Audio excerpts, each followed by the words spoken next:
Baik, kita lanjutkan kali ini mengenai hukum Ampere. Hukum Ampere merupakan salah satu persamaan Maxwell. Ya, ini persamaan Maxwell yang nomor 3. Hukum Ampere digunakan untuk menentukan besar medan magnet pada sebuah kawat berarus.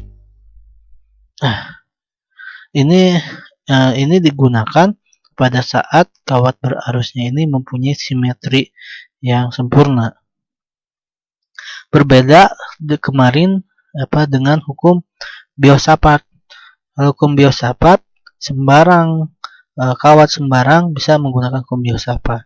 Kalau hukum Ampere cukup hanya untuk digunakan dalam menentukan medan magnet di kawat yang mempunyai simetris yang sempurna ya. Nah, ini penggunaannya analog dengan hukum Gauss. Mengingat kembali ya, hukum Gauss idenya itu adalah menghitung total flux yang menembus setiap permukaan. Nah, total flux tersebut sebanding dengan jumlah muatan yang di dalam permukaan Gaussnya. Seperti itu kan. Ide hukum Gauss. Semakin besar muatan di dalam permukaan, maka semakin besar flux yang menembus permukaan yang kita buat. Itu hukum Gauss idenya. Ya, mirip dengan hukum Ampere ya. Kalau hukum Gauss itu luasan, permukaan Gaussnya itu berbentuk luasan. Kalau Ampere itu permukaannya atau itu berbentuk loop atau garis ya yang tertutup. Nah, ini adalah area ya Ampere ya yang tertutup ya oleh garis ya, lintasan tertutup Ampere ya. Nah, ini misalkan ini ada sebuah arus ya, arus I ya. Nah, kalau menggunakan hukum Ampere kita akan membuat lintasan tertutupnya ya, ini. Nah, lintasan tertutupnya boleh sembarang, tapi yang lebih mudah ya tadi bentuknya harus simetri dengan sumbernya. Kalau sumbernya arus ini batang lurus ya, maka bentuknya ya kita melingkar. Nah, seperti itu. Untuk mencari medan magnet B di sekeliling loop, pastilah terdapat arus yang menembus loop tersebut gitu ya. Nah, bersama seperti ini ya. Integral tertutup B.ds sama dengan mu 0 I ya, enclosed yang tertutup ya, arus yang terlingkupi ya oleh lintasan Ampere ya.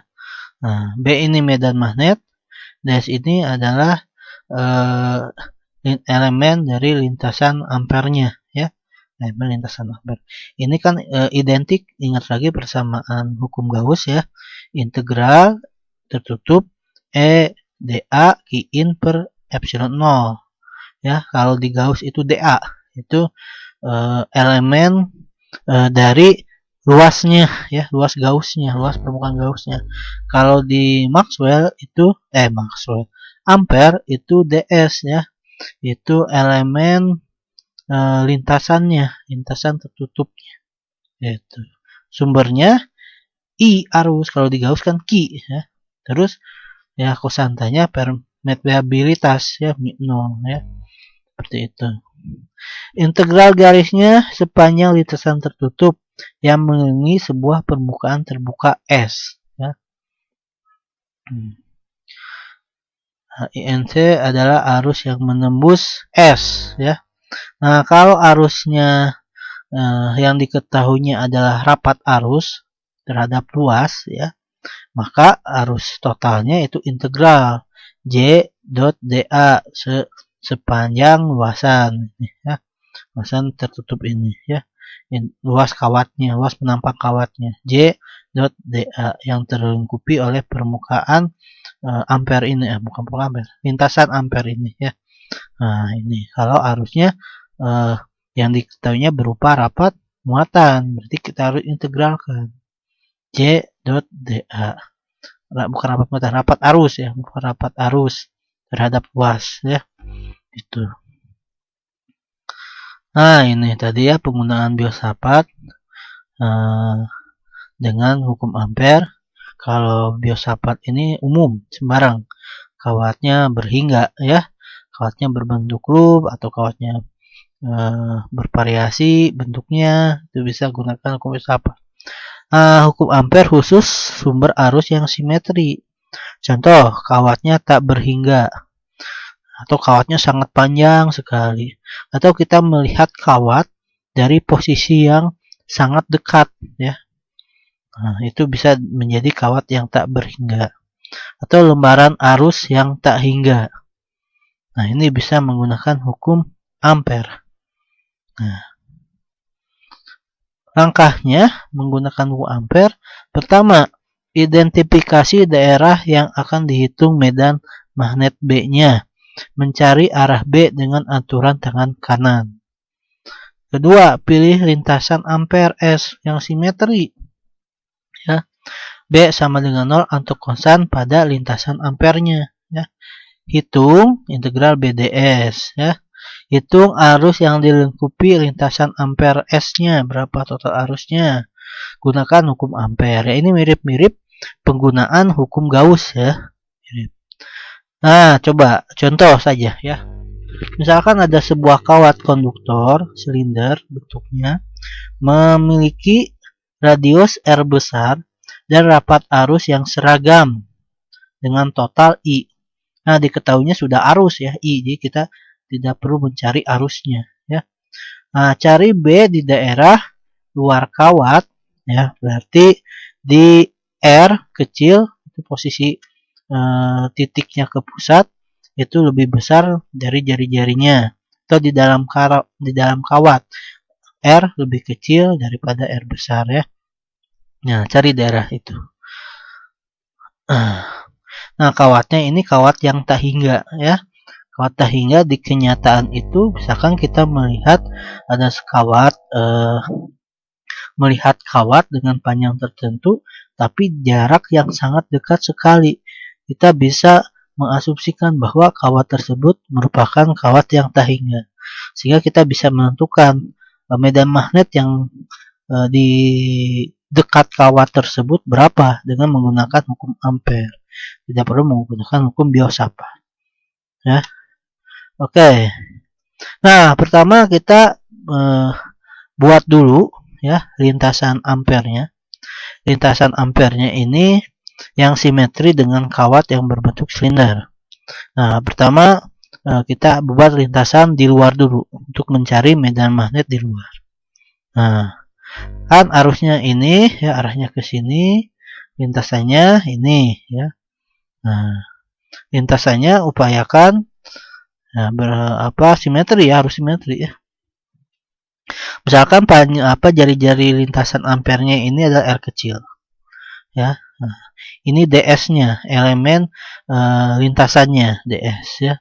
Nah, maka kalau kita lihat dari atas misalkan ya, dari atas misalkan arusnya menembus bidang ya, arus I. Ini lintasan ampere yang warna biru ya. Nah, kita bisa gunakan kaidah tangan kanan. B-nya arahnya kemana ya? Jempol itu arah I, keluar ya, menembus bidang.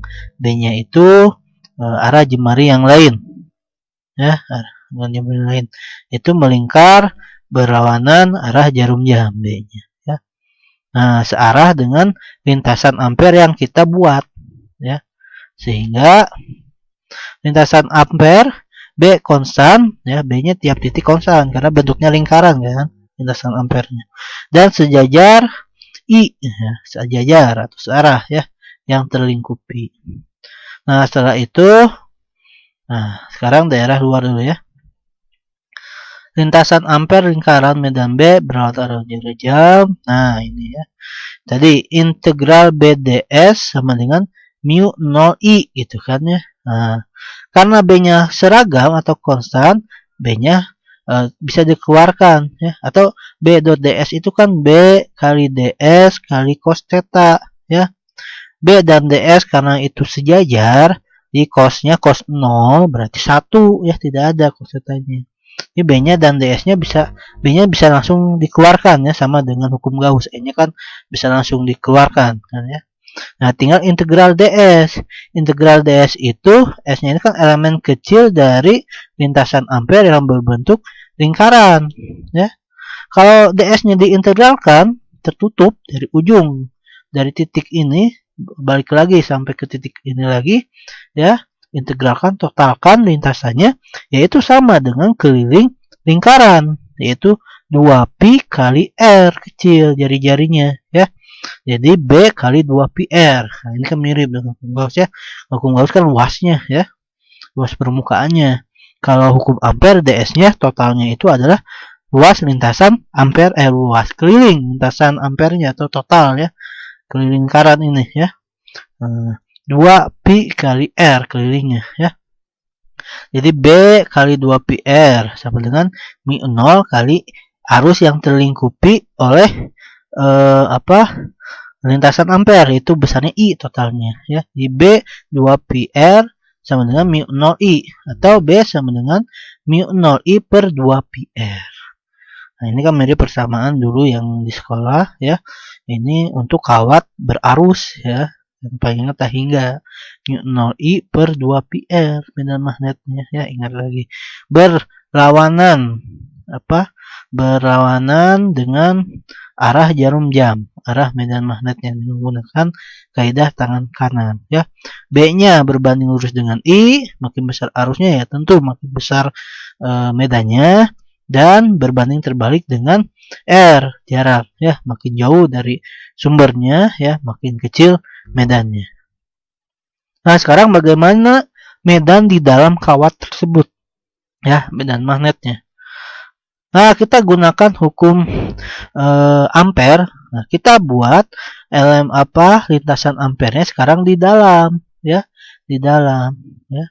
Nah, ini ds-nya ya sama, ds-nya di sini karena ya menyinggung ini ya. Nah, ini R-nya R kecil ya, jari-jari lintasan ampernya. Ini R besar, itu jari-jari kawatnya ya. Sama, kita integral lagi. Integral BDS sama dengan μ0I. Oke. Ya, tadi kan ya sama saja, B-nya karena seragam dan tetanya kan 0 derajat ya. Jadi langsung saja B-nya dikeluarkan dari integral. Kita cuma integral ds. Integral ds ya cuma 2πr saja ya. B sama dengan B kali 2πr ya, sama kayak tadi ya. Nah, sama dengan μ0I yang terlingkupi ya. Nah, I yang terlingkupinya bukan total I, total bukan. Karena terlingkupinya cuma sebagian ya, bukan semuanya I yang terlingkupinya. Nah, kan asumsi awal bahwa arusnya seragam. Artinya ke arah keluar itu sama, nilai kerapatannya sama gitu ya. Jadi tidak ada perbedaan kerapatannya sama, seragam. Nah, maka kita bisa buat perbandingan ya. Arus totalnya I besar kan, sedangkan kalau dari sini ya pasti kurang dari I besar. Nah, kita asumsinya kerapatannya sama. Jadi arus total dibagi luasnya sama dengan arus yang terlingkupi dibagi luas yang kecil ini, yaitu luasnya πr kuadrat kecil. Jadi perbandingan luas saja. Jadi perbandingan luas antara πr kuadrat kecil ya dengan πr kuadrat besar, πr kuadrat. Ya, ini ya. Jadi perbandingan antara ini dan ini, arusnya berapa kalinya. Di μ0I πr kuadrat per πr kuadrat besar ini ya. Arus yang terlingkupinya, enggak semuanya gitu kan. Nah, maka ini ya kita dapat hasilnya. Nah, kalau di dalam ternyata ya berbanding lurus dengan jaraknya. Semakin keluar ya, itu semakin besar medan magnetnya. Semakin jauh dari pusat makin besar medan magnetnya, itu di dalam ya. B sama dengan μ0I R per 2πr kuadrat. Ini berbanding besar lurus dengan jarak ya kalau di dalam. Nah, dapat juga kita mencari yang terlingkupinya ya tadi ya, dengan menggunakan konsep rapat arus yang konstan. I per A ya, ini arus per luas petampang ya. I per pi R kuadrat, arus total per pi R kuadrat luas kawat ya, penambang kawat. Berarti yang terlingkupinya ya J kali A arus ya, luas yang terlingkupi. Karena rapatnya sama, ya sama I per pi R kuadrat kali ini ya. Jadi kita bisa menentukan arus yang terlingkupi oleh luasan ampere, oleh lintasan ampere ya. Seperti itu. Ya, itu gampang sekali ya. Nah, bagaimana kalau rapat arusnya tidak konstan? Ya, tadi kita harus menghitungnya menggunakan integral ya. I yang terlingkupi sama dengan integral CdA gitu kan ya. Nah, kalau kita gambarkan ya grafik medan magnet terhadap jarak untuk kawat berarus tahingga ya. Nah, seperti ini. Nah, tadi kan kalau di dalam kawat itu dia makin lama makin besar terhadap jarak ya, terhadap posisi. Nah, ini ya. Nah, ini ketika di R pas di permukaan ya. Nah, kemudian setelah di luar dia akan turun berbanding terbalik dengan R ya. Nah, itu seperti ini kira-kira sketsa grafik medan magnet pada kawat bermuatan kepada kawat berarus ya, berarus. Nah, ini tugas 4. Nah, misalkan ada sebuah kawat sama dengan radius R besar dan rapat arusnya ini tidak seragam ya. Jadi kerapatannya berbeda ya. Dengan kerapatannya ini J sama dengan J0 kali J0 ini konstanta ya.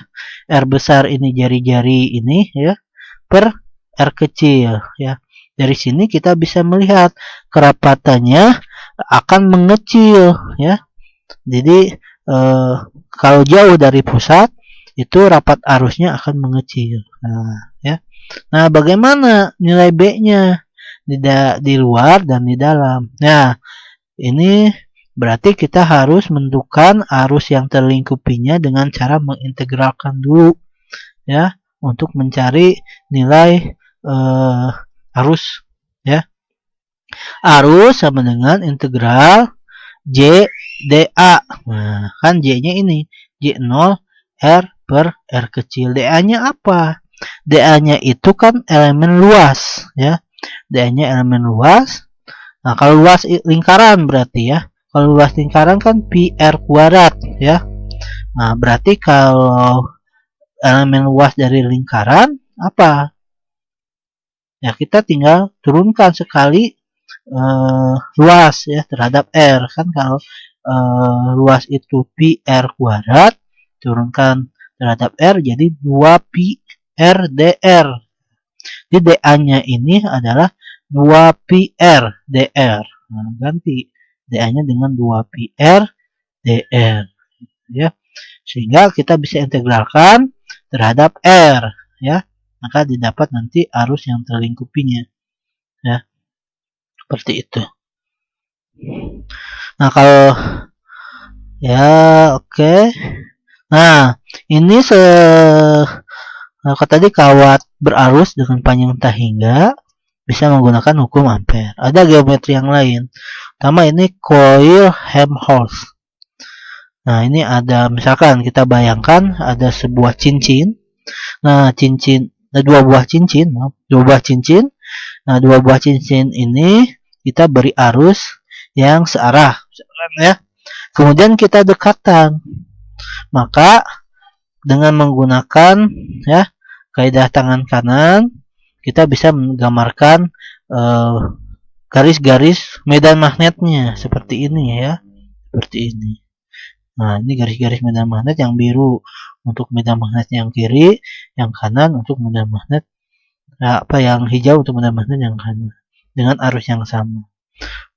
Nah, apabila kita dekatkan ya kedua cincin ini ya, maka kira-kira medan magnetnya akan saling berpotongan ya, banyak berpotongan. Nah, kalau kita tambahkan lagi medan cincinnya di 3 ya, tambahkan lagi, maka akan semakin rapat medan magnetnya ya. yang di dalam akan kelihatan semakin lurus ya. Nah, kalau kita tambah rapat lagi menjadi selenoid ya. Nah, selenoid artinya medan yang di dalam ini akan lurus dan seragam ya.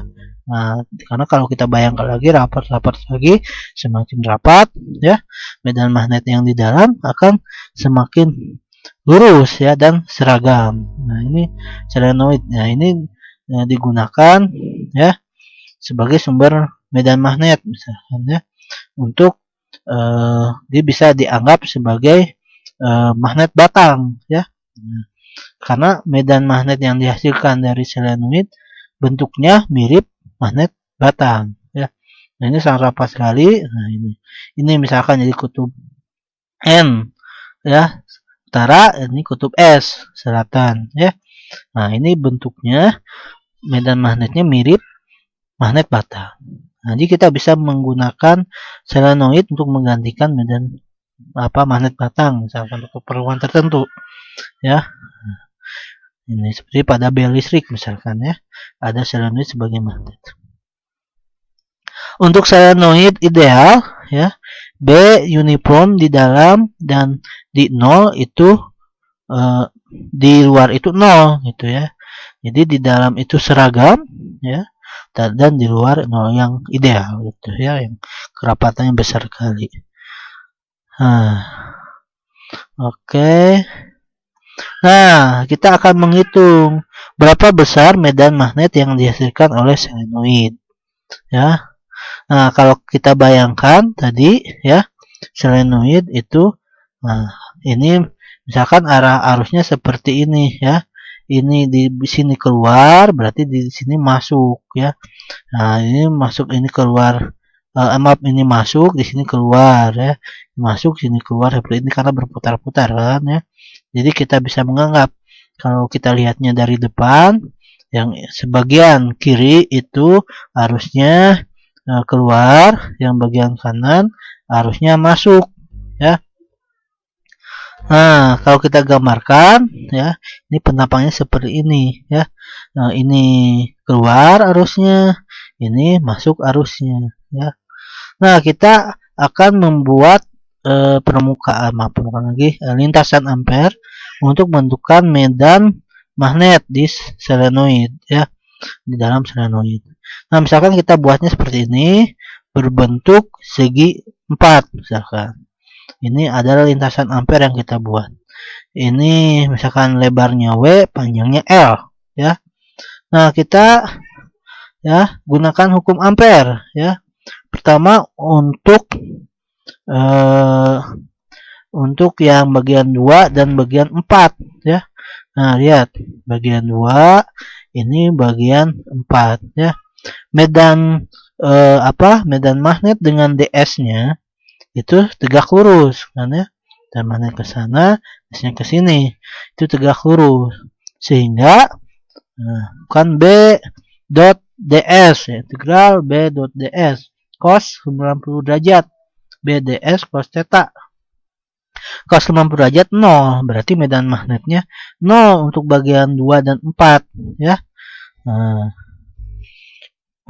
kemudian bagian 3, bagian 3 tadi kalau selenoid ideal ya, di luar tidak ada medan magnet ya. Berarti kalau medan magnetnya 0, berarti cuma ada di dalam. Ini yang bagian 1 aja yang ada. Nah, jadi integral BDS-nya ya, integral totalkan bagian 1 ditambah bagian 2, bagian 3, bagian 4. 2 bagian 2 0, bagian 3 0, bagian 4 0. Hanya ada bagian 1 ya. Besar B dot DS, BDS cos theta ya. Cos theta-nya berapa? 1 kan ya.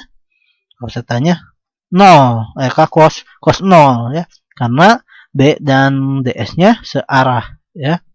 Nah, kan B-nya ini yang warna yang warna biru ya. B-nya kan searah di dalam selenoid ya. Arahnya ke atas, DS-nya arahnya ke atas juga. Jadi B-nya keluarkan, DS-nya apa? DS-nya panjang lintasan yang nomor 1 saja ya, yaitu L. Jadi B kali L ya. Nah, kita asumsikan ada namanya rapat lilitan, ya. Rapat lilitan itu adalah banyaknya lilitan per panjang. Nah, ini ya. N per L, ya. Maka ya arus yang terlingkupi ini adalah N kali L itu panjangnya kali I, betul ya? Karena N-nya ini adalah rapat lilitan ya. Maka arus totalnya ini ya. N-nya rapat lilitan kali L, panjangnya L kecil kali I ya. Maka arus yang terlingkupinya ini. Ganti mu 0 N L kecil kali I. Ini BL, L kecil juga. L-nya bisa coret kan? Ini L kecil, ini L kecil. Maka ya, medan magnet dalam solenoid besarnya mu 0 N I. Mu 0 permeabilitas di vakum, N-nya ini rapat solenoid, dan ini I-nya arus. Jadi kalau berbanding lurus dengan kerapatan dan berbanding lurus dengan arus. Jadi semakin rapat solenoid itu bisa menghasilkan medan magnet yang semakin besar, dan semakin besar arus menghasilkan medan magnet besar. Ya, itu udah pasti kan ya. Nah, ini berarti kalau ingin membuat solenoid yang besar medan magnetnya, kita harus merapatkan lilitannya lebih rapat gitu ya, dengan arus yang sama. Oke, ya. Nah, selanjutnya ada lembaran arus ya. Sebuah lembaran arus arah Y dan Z-nya tak hingga. Jadi ini Y-nya bayangkan saja panjang sekali ya. Dan Z-nya juga ya itu tebal sekali tak hingga ya. Tebal 2D dan arah X ya. Besarnya misalkan tebalnya panjang 2D ya, arah X ya, tebalnya. Nah, cari B di luar dan di dalam. Misalkan rapat arusnya ke arah Z konstan ya. Itu bisa digunakan. Nah, kita bisa menggunakan hukum ampere ya. Nah, kita buat lintasan ampernya ya. Nah, B konstan dan paralel ya. O atau tegak lurus ya, atau 0 ya, arus terlingkupi ya. Nah, ini bisa kerjakan kalau solenoid torus ya. Torus itu sebuah solenoid radius A dan N lilitan yang ujung-ujungnya ditemukan ya. Yang temukan sehingga membentuk donat. Nah, cari B ya. Nah, ini bentuk-bentuk lain bisa coba cari ya. Oke, ya seperti ini. Hukum ampere bisa digunakan kawat tak hingga, lembar arus tak hingga, solenoid dan torus ya. Nah, oke, mungkin sampai sini dulu untuk materi kemagnetan. Silakan tugasnya dipahami ya.